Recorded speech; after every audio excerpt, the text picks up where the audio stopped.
नमस्कार, मेरे चैनल में आपका स्वागत है।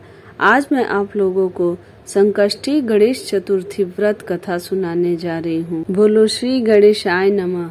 संकष्टी गणेश चतुर्थी व्रत प्रत्येक मास के कृष्ण पक्ष की चतुर्थी तिथि को किया जाता है।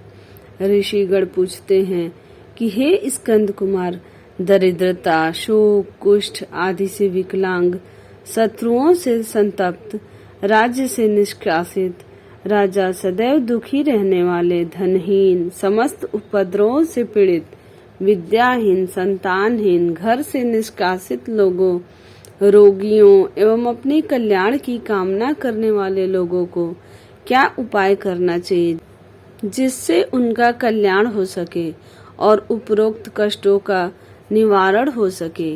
यदि आप कोई उपाय जानते हो तो मुझे अवश्य बतलाइए। स्वामी कार्तिकेय जी ने कहा, हे ऋषियों, आपने जो प्रश्न किया है उसके निवारणार्थ मैं आप लोगों को एक शुभदायक फल बतलाता हूँ, उसे सुनिए। इस व्रत के करने से पृथ्वी के समस्त प्राणी सभी संकटों से मुक्त हो जाते हैं। यह व्रत राज महापुण्यकारी एवं मानवों को सभी कार्यों में सफलता प्रदान करने वाला है।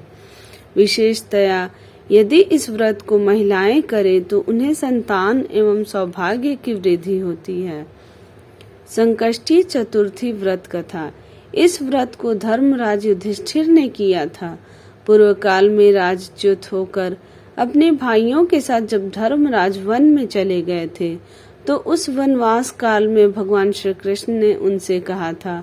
युधिष्ठिर ने भगवान कृष्ण से अपने कष्टों के शमनार्थ जो प्रश्न किया था उस कथा को आप श्रवण कीजिए। युधिष्ठिर पूछते हैं कि हे पुरुषोत्तम, ऐसा कौन सा उपाय है जिससे हम वर्तमान संकटों से मुक्त हो सके।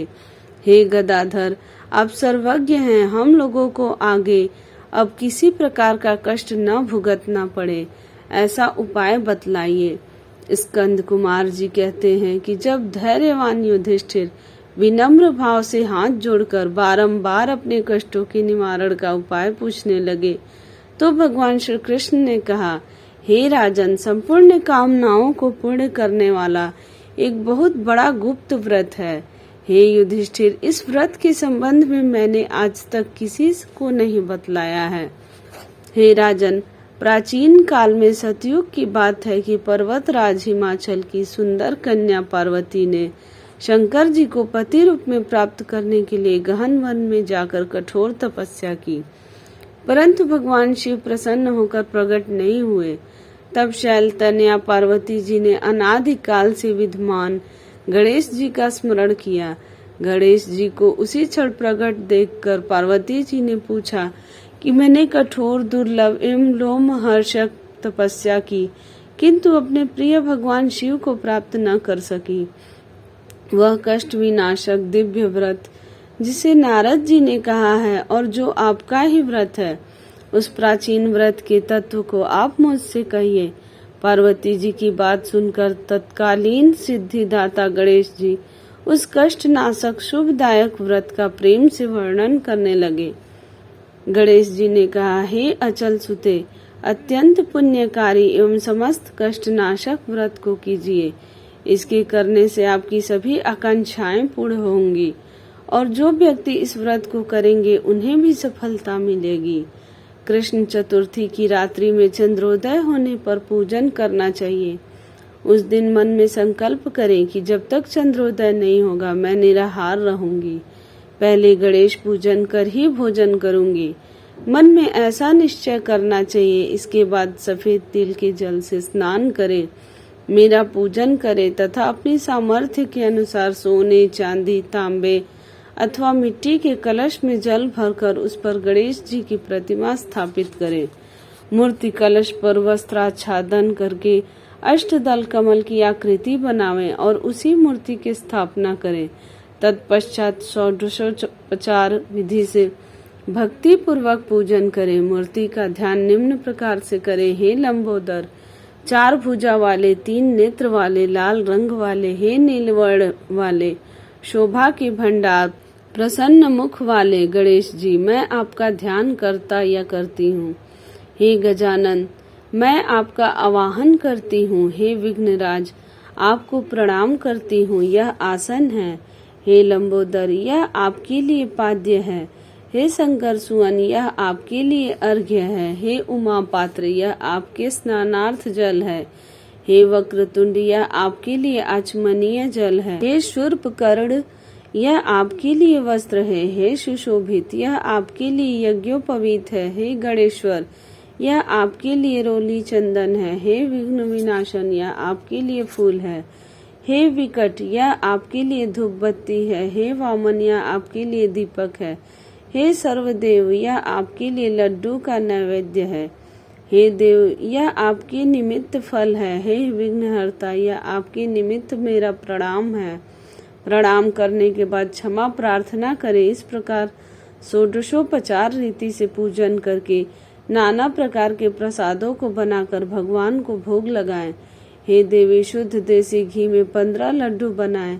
सर्वप्रथम भगवान को लड्डू अर्पित करके उसमें से 5 ब्राह्मण को दे दे। अपने सामर्थ्य के अनुसार दक्षिणा देकर चंद्रोदय होने पर भक्ति भाव से अर्घ देवे। तदंतर 5 लड्डू का स्वयं भोजन करें। फिर हे देवी, तुम सब तिथियों में सर्वोत्तम हो, गणेश जी की परम प्रियतमा हो। हे चतुर्थी, हमारे द्वारा प्रदत्त अर्घ्य को ग्रहण करो। तुम्हें प्रणाम है। निम्न प्रकार से चंद्रमा को अर्घ्य प्रदान करें। क्षीर सागर से उत्पन्न हे लक्ष्मी के भाई, हे निशाकर, रोहिणी सहित हे शशि, मेरे दिए हुए अर्घ्य को ग्रहण करिए। गणेश जी को इस प्रकार प्रणाम करें। हे लंबोदर, आप संपूर्ण इच्छाओं को पूर्ण करने वाले, आपको प्रणाम है। हे समस्त विघ्नों की नाशक, आप मेरी अभिलाषाओं को पूर्ण करें। तत्पश्चात ब्राह्मण की प्रार्थना करें। हे दिव्यराज, आपको नमस्कार है। आप साक्षात देव स्वरूप हैं। गणेश जी की प्रसन्नता के लिए हम आपको लड्डू समर्पित कर रहे हैं। आप हम दोनों का उद्धार करने के लिए दक्षिणा सहित इन 5 लड्डुओं को स्वीकार करें। हम आपको नमस्कार करते हैं। इसके बाद ब्राह्मण भोजन कराकर गणेश जी से प्रार्थना करें। यदि इन सब कार्यों के करने को शक्ति न हो तो आप अपने भाई बंधुओं के साथ दही एवं पूजन में निवेदित पदार्थ का भोजन करें। प्रार्थना करके प्रतिमा का विसर्जन करें और अपने गुरु को अन्न वस्त्रादि एवं दक्षिणा के साथ मूर्ति दे देवें। इस प्रकार से विसर्जन करें। हे देव में श्रेष्ठ गणेश जी, आप अपने स्थान को प्रस्थान कीजिए एवं इस व्रत की पूजा को फल दीजिए। हे सुमुखी, इस प्रकार जीवन भर गणेश चतुर्थी का व्रत करना चाहिए। यदि जन्म भर न कर सके तो 21 वर्ष तक करें। यदि इतना करना भी संभव न हो तो 1 वर्ष तक 12 महीने के व्रत को करें। यदि इतना भी न कर सके तो वर्ष के 1 मास को अवश्य ही व्रत करें और श्रावण चतुर्थी को व्रत का उद्यापन करें। बोलो गणेश भगवान की जय। अगर आपको मेरी यह कथा अच्छी लगी हो तो मेरे चैनल को लाइक करें, सब्सक्राइब करें, शेयर करें और कमेंट में जय गणेश भगवान जरूर लिखें।